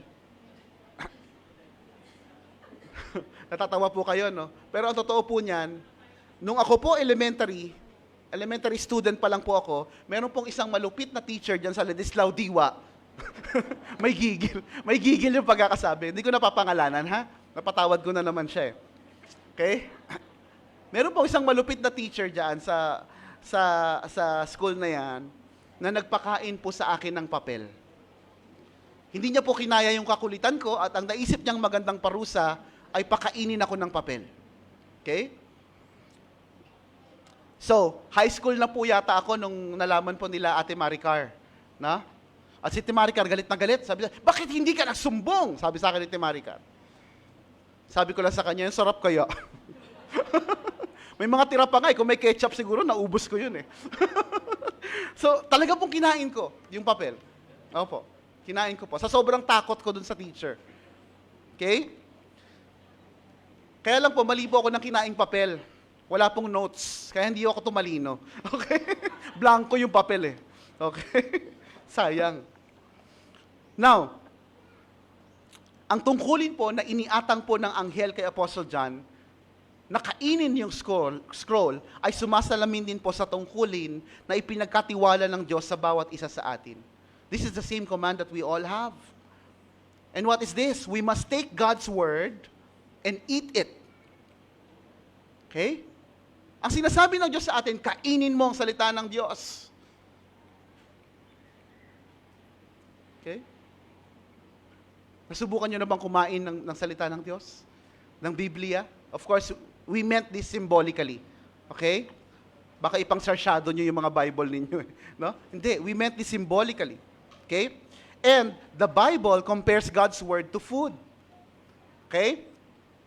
Ang salita po ng Diyos ay ikinumpara sa bread. Okay? Tinapay. We see that in Matthew 4:4. Hindi lamang sa tinapay na bubuhay ang tao. Di ba? At kinumpara din po ang salita ng Diyos sa gatas. 1 Peter 2:2. Kinumpara din po ang salita ng Diyos sa karne. At kinumpara din po ang salita ng Diyos sa honey. Okay? And it's the same thing that we see in Revelation. It is as sweet as honey. So ang ibig pong sabihin, mga kapatid, inuutusan tayo ng Diyos na seryosohin at gawing bahagi ng mga pagkataon natin ang kanyang salita. Ang gusto ng Panginoon, i-internalize mo ang salita ko. Ang gusto ng Panginoon, papasukin mo sa katawan mo, sa buong sistema mo, sa iyong inner being ang salita ko. Yun ang gusto ng Panginoon sa atin. Ito pong sinasabi ng Diyos sa bahaging ito. At ipinapakita rin po sa atin sa bahaging ito, kung mapapansin po ninyo, hindi po ipinagduduldulan ng Diyos ang kanyang salita sa mga bibig natin. Ano pong sabi ng Diyos? Kainin mo yan! Nga! Ganun po ba? No, we don't see that. Ang sabi ng Diyos, John, take it. It is being offered to us. Take it. We must take it if we want to eat it. Dito po sa ating simbahan, okay, papuri po sa Panginoon, marami po tayong nakahain na pwedeng kainin. Marami pong avenues ang A Blessed Church para kumain po tayo ng salita ng Diyos. We have Sunday school, We have Bible studies, Thursday, Thursday, we have cell group. We have here, yung ating pulpit ministry. Napakarami pong pagkakataon para po tayo ay ngumata ng nutrition coming from God's Word. Kaya lang po, kung minsan, mas gusto pa po natin yung junk food ng prosperity gospel. Mas gusto pa po natin yung junk food na ino-offer ng kung sino-sinong sikat na mga ngaral. Sarap na sarap tayo, no? Na hindi natin binabalanse sa Biblia kung yung sinasabi ba nila ay may sustansya at may ambag sa ating spiritual life. Ang dami po, no? Meron pong nakahain sa mesa at ang sinasabi sa atin ng Panginoon, take it, eat it. Why? Because you can never proclaim what you have not tasted. At bukod pa po doon, itinuturo din sa atin ng Diyos through this text, yung tinatawag pong twofold effect ng gospel. Alam niyo po ba na may dalawa pong resulta ang mabuting balita ni Kristo? Okay? Dalawa po ang kapahayagan nito. Ang sabi po ng anghel sa verse 9, it will be as sweet as honey in your mouth, but it will turn sour in your stomach. Okay? Sa ibang translation, it is bitter in your stomach. Okay? So ano pong sinasabi sa atin ng Diyos? The gospel is a blend of sweetness and bitterness. Or we can say, sa ibang translation, it is sweet and sour. Okay? So it is sweet. Why? Kasi naglalaman po ito ng mga sweet promises coming from the Lord. It is bitter in your stomach because it contains bitter warnings and prophecies of judgments that will cause uneasiness in your life. Ano pong ibig ko sabihin doon? Kapag talagang naunawaan mo kung anong ibig sabihin ng ebanghelyo, masasarapan ka dito dahil ikaw ay pinangakuan ng Diyos ng kapatawaran. Pinangakuan ka ng Diyos ng mga eternal blessings. Pinangakuan ka ng Diyos ng kanyang paggabay, ng kanyang unconditional love, ng kanyang mercy, ng kanyang righteousness. Everything that you will ever need in this life, pinapangako sa iyo ng Diyos sa pamamagitan ng kanyang ebanghelyo, sa pamamagitan ng kanyang gospel. But at the same time, kung yun ay talagang napasa iyo, kung yun ay talagang tinanggap at nalasahan natin, ang kasunod po na mararanasan ng isang totoong Kristiyano, hindi tayo mapapakali hanggat hindi natin ito na ibabahagi sa iba. It will cause uneasiness in your stomach. That's why it's meant to be shared. Kaya kapag may nakikita kami, nababalitaan ka na pumanaw, ang unang papasok sa isip mo dapat, naku, nakakilala kaya siya kay Jesus? Meron man lang kayang nagpahayag ng gospel sa kanya? Kapag mayroong may sakit, minsan hinihintay pa natin na mapunta sa ICU bago tayo mag-share ng gospel, di po ba? Dapat po sinat pa lang natataranta na tayo at iniisip natin, ako, okay? Umubo pa lang, mataranta ka na at sabihin mo, naku, kailangan share ng gospel to. Baka pneumonia. Baka may taning na ang buhay. Umubo pa lang, tinaningan mo na, no? But the point, mga kapatid, is that there's that uneasiness. Kapag ikaw ay nasa kalsada, merong dumaang ambulansya, nakita mo nagwawangwang yung ambulansya, you pray for that person. Not only for physical healing, but most importantly, pray for the soul of that person. Naintindihan po natin? It must cause that uneasiness in our life. Kapag tinitingnan po natin ang ating mga kamag-anak, mga kasama sa bahay, at mga kaibigan, mata sa mata, at hindi pa sila nakakarinig ng salita ng Diyos, hindi pa sila nakakarinig ng good news of Christ, dapat nakikita natin sa kanilang mga mata ang apoy ng impyerno. And that must cause uneasiness in our life. Para hindi tayo matahimik araw at gabi, hanggat hindi tayo nakakagawa ng diskarte sa tulong ng Panginoon, na ikwento kung ano nang ginawa ni Jesus para sa kanila. That Jesus died for them. That Jesus died for them so they won't have to suffer the penalty of their sins.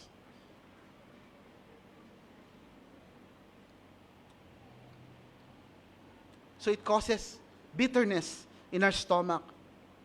The gospel of Christ is meant to comfort the afflicted and afflict the comfortable. That's the twofold effect of the gospel in our lives. And also the gospel does not only speak about life, the gospel speak about death. Ang problema, kaya po ang hihina ng mga Christians ngayon, ang naririnig nilang gospel ay kalahati. Yun nga siguro ang reason kung ba't may mga denomination ang tawag sa sarili, full gospel, ano? Siguro yung iba half lang. Bakit kaya? Kasi kinukwento, oh, the Lord has a plan for you. The Lord wants to bring you to heaven. The Lord died for you, without letting them know that if they reject the gospel, they will go to hell. The gospel is not only a promise, it is also a warning. The gospel is not only about life, it is also about death. When you reject, that's the completeness of gospel. It is a promise, and at the same time, it is also judgment. That's the true gospel. That's the purity of the gospel, mga kapatid.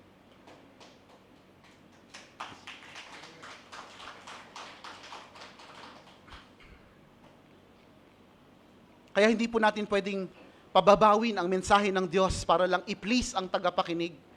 Minsan pag may kausap tayo, no, natatakot tayo, hindi natin masabi, tinatanggap mo ba na ikaw ay makasalanan? Hindi natin masabi yun. No? Ang sasabihin natin, lahat naman tayo nagkakamali. Okay? Yung kasalanan naging pagkakamali na lang. No? Takot na takot tayo na sabihin, kasi ako po nakaranas na po nun eh. No? At, alam mo ba na ikaw ay makasalanan? Sabi sa akin, hindi baka ikaw. Okay? And we do not want to experience that rejection. So instead of confronting their sin, instead of telling them, alam mo ba ikaw ay makasalanan pero kaya kang baguhin ng Diyos? Alam mo ba na kung ikaw ay mananatili sa kasalanan mo at hindi tatalima kay Kristo, at hindi magpapasakop kay Kristo, alam mo ba kung anong naghihintay sa'yo? Alam mo ba kung anong naghihintay sa mga makasalanan at mga taong hindi nagpapasakop kay Kristo? We don't dare to say that. Why? We are afraid of rejection. But in reality, we must be afraid. Not when they reject us, but when they reject Christ. Ang ganda-ganda nga ng gospel eh. Kasi sa kabila ng kanilang mga kasalanan, the Lord is opening His arms and saying, makasalanan ka, dito ka, yayakapin kita, akong bahala sa iyo, babaguhin kita. I died for you, and I can do so much more. Ang ganda ng mensahe ng gospel. But we don't want to confront people's sin when we talk about them. No? Ngayon po, kamakailan nabalitaan namin sa elders, no, na merong isang simbahan dito na nag-o-ordain na ng mga LGBT, no? Just for the record, okay? We do not hate them. Okay? We do not hate them.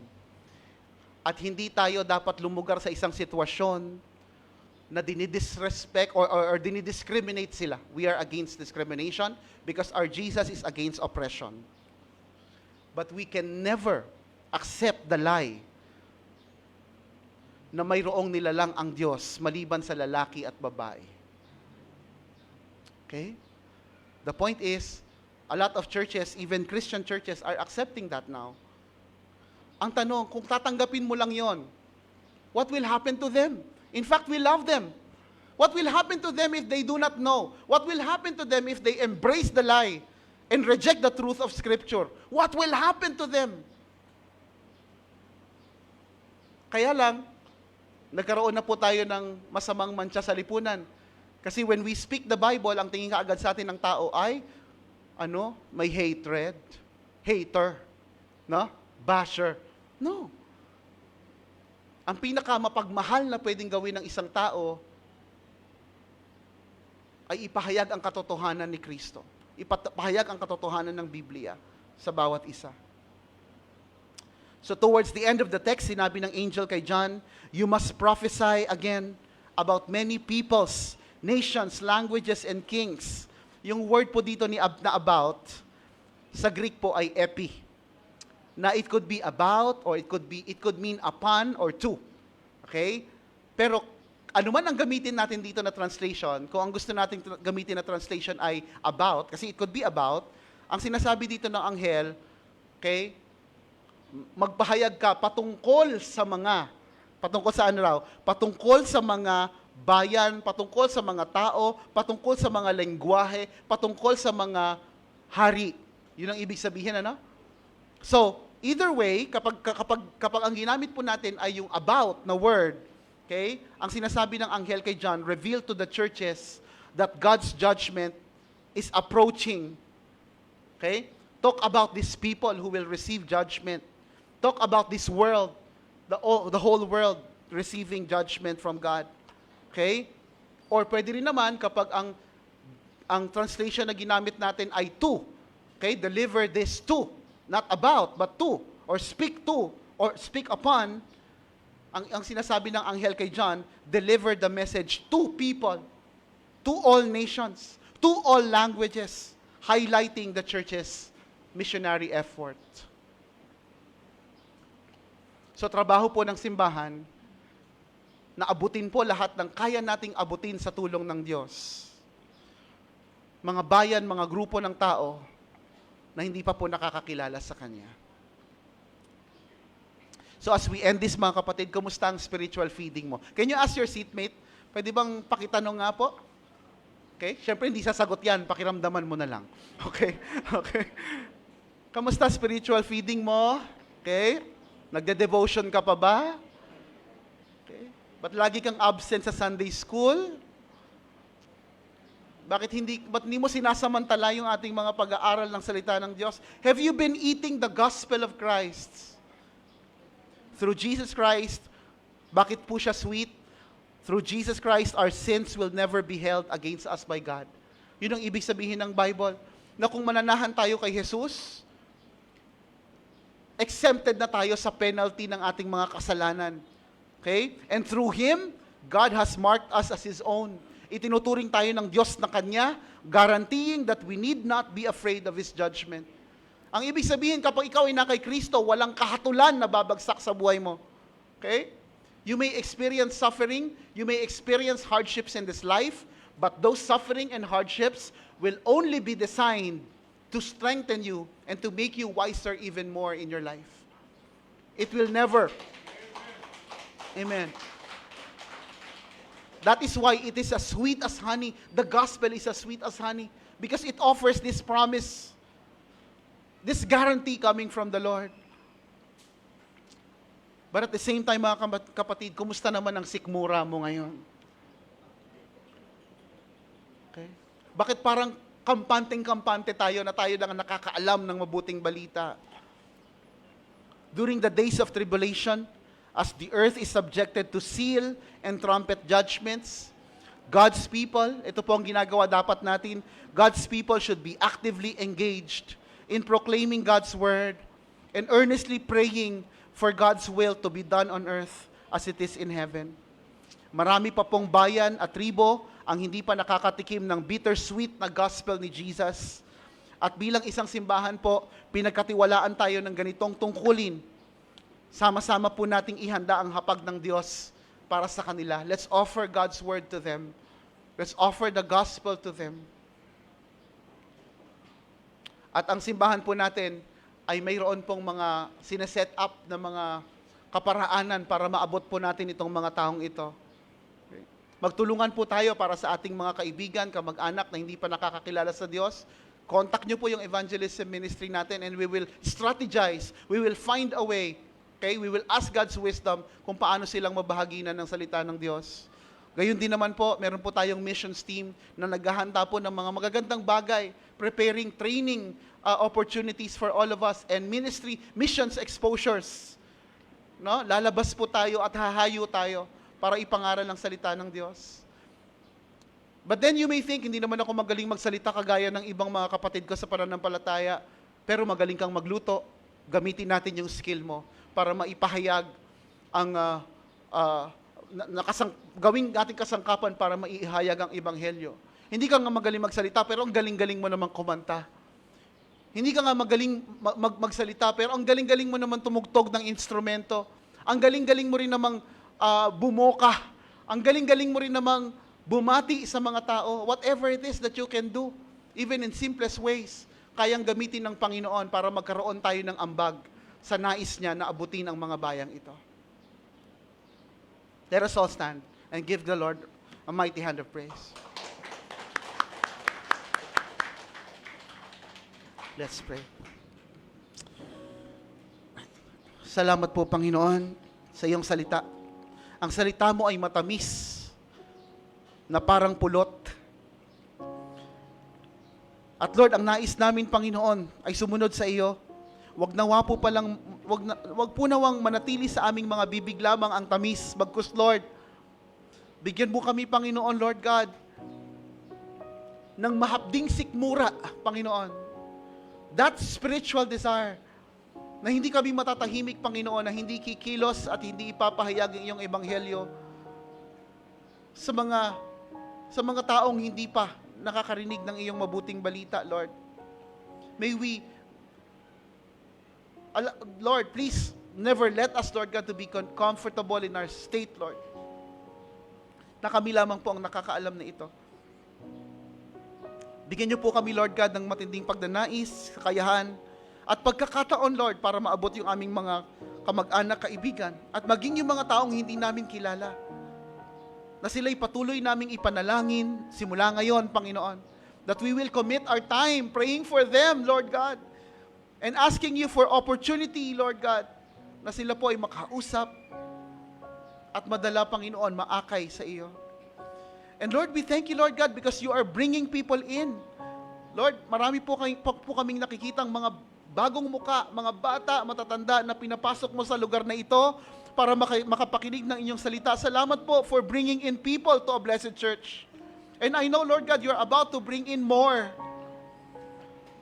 But as you bring in more, Lord God, allow us also that opportunity to go out and reach those people that are not in the fold yet.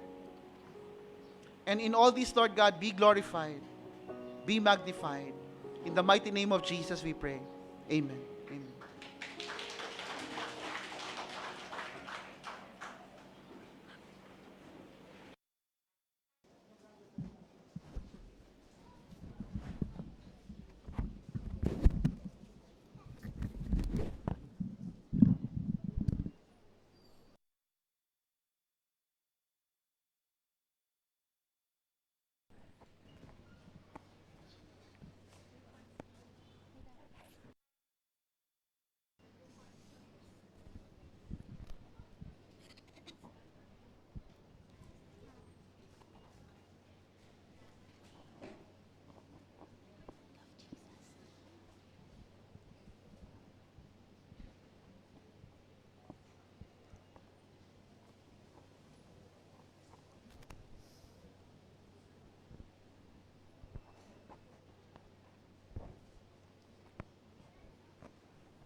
Under your grace, your mercy amazes me.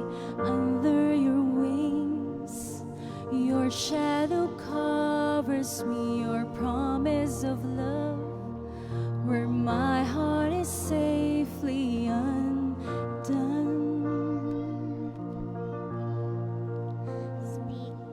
Speak to me, Lord.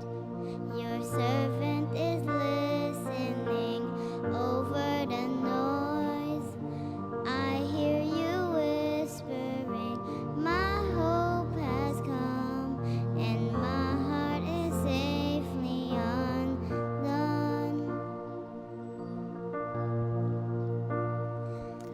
I found my fortress in you, and my soul is anchored with you. My resting place is in your name, forever safe. Speak to me, Lord. Your servant is listening over the noise. I hear you whispering.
safe,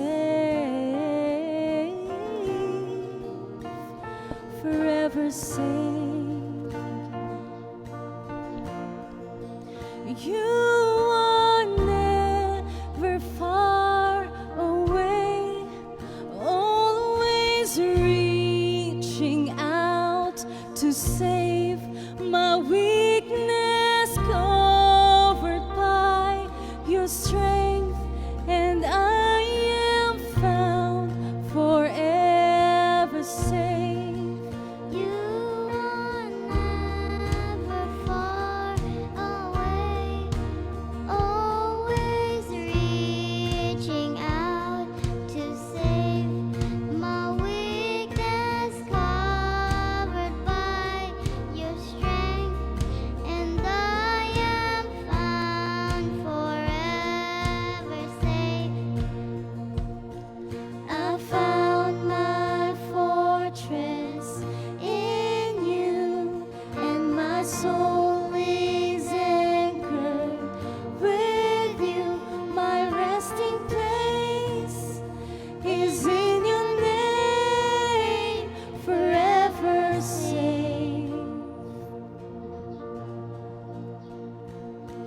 I found my fortress in you, and my soul is anchored with you. My resting place is in your name. I found my fortress in you, and my soul is anchored with you. My resting place is in your name, forever safe. Glory to God.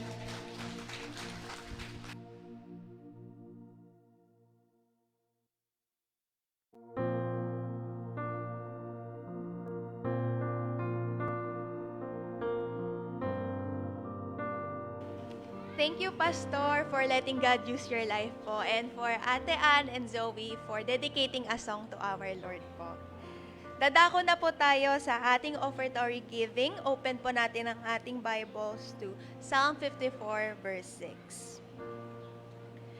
With a free will offering, I will sacrifice to you. I will give thanks to your name, O Lord, for it is good.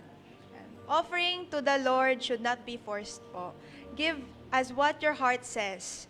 This is between you and the Lord, and not the people who are looking.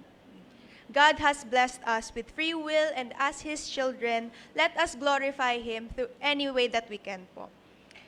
Let us give what we can to the Lord without a heavy heart. Yan.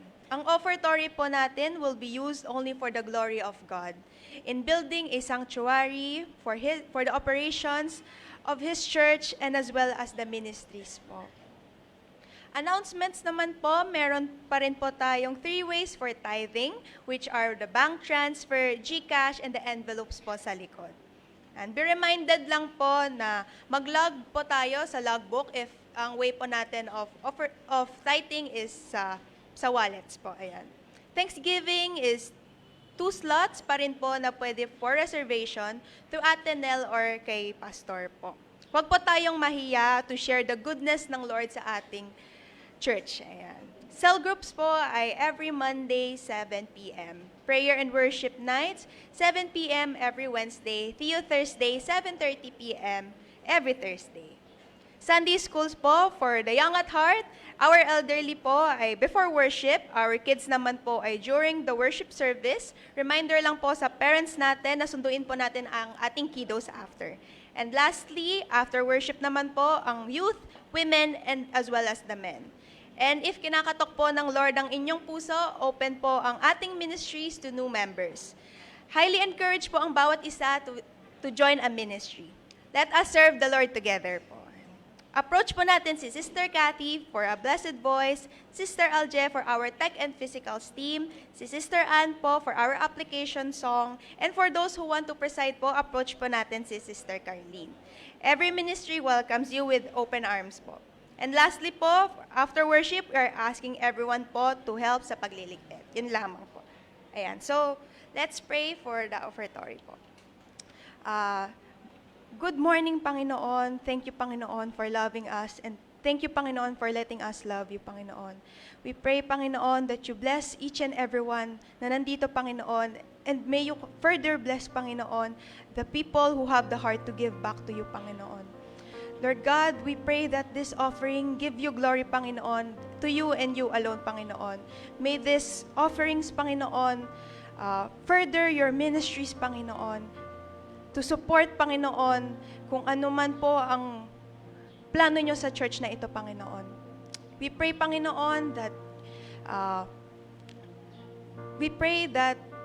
the people who gave you to you, Panginoon, you bless them more, Panginoon. We pray for everything, we surrender everything to you, Panginoon.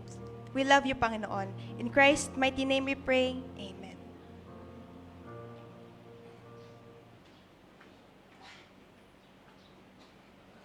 Okay.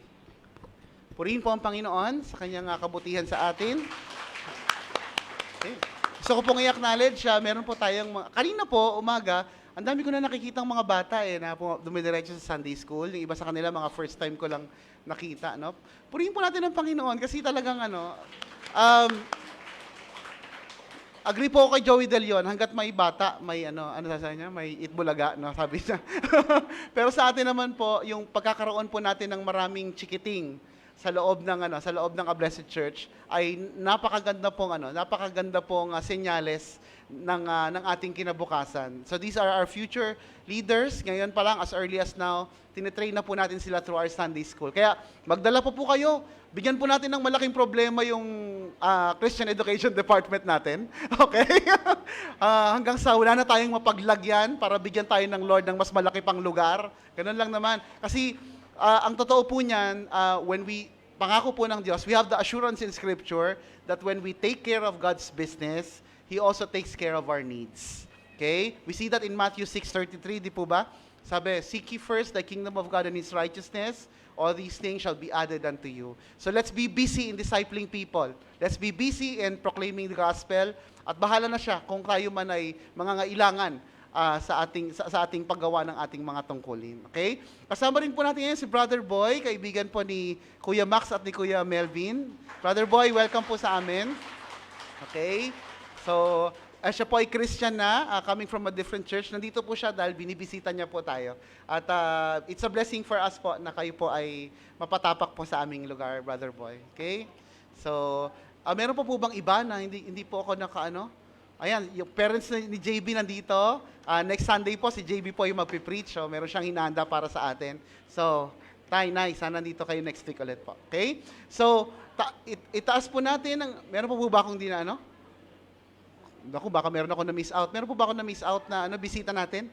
Ma-acknowledge man lang po natin. Parang okay naman na. Sige, itaas po natin ang ating mga kamay at tanggapin po natin ang basbas na nagmumula lamang po sa ating buhay na Diyos.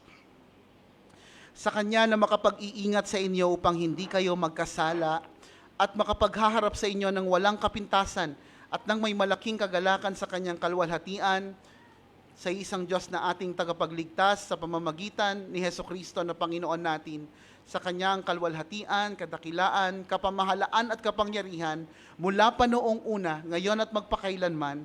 Amen. Purihin po ang Panginoon.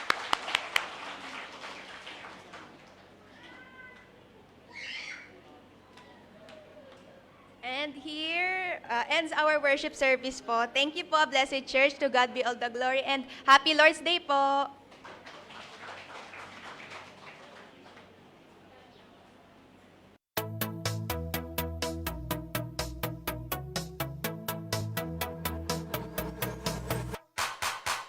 You're the reason why our hearts are beating. You're everything we need.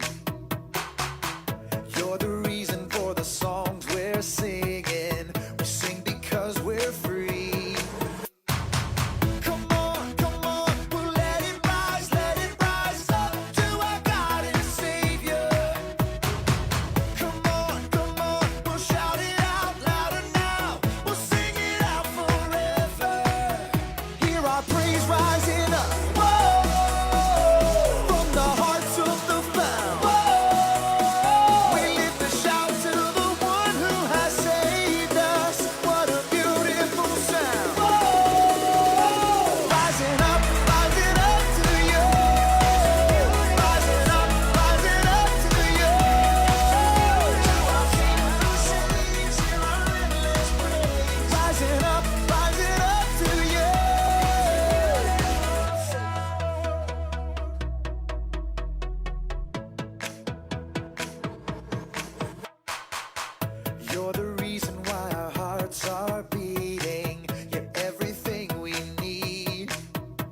rising up.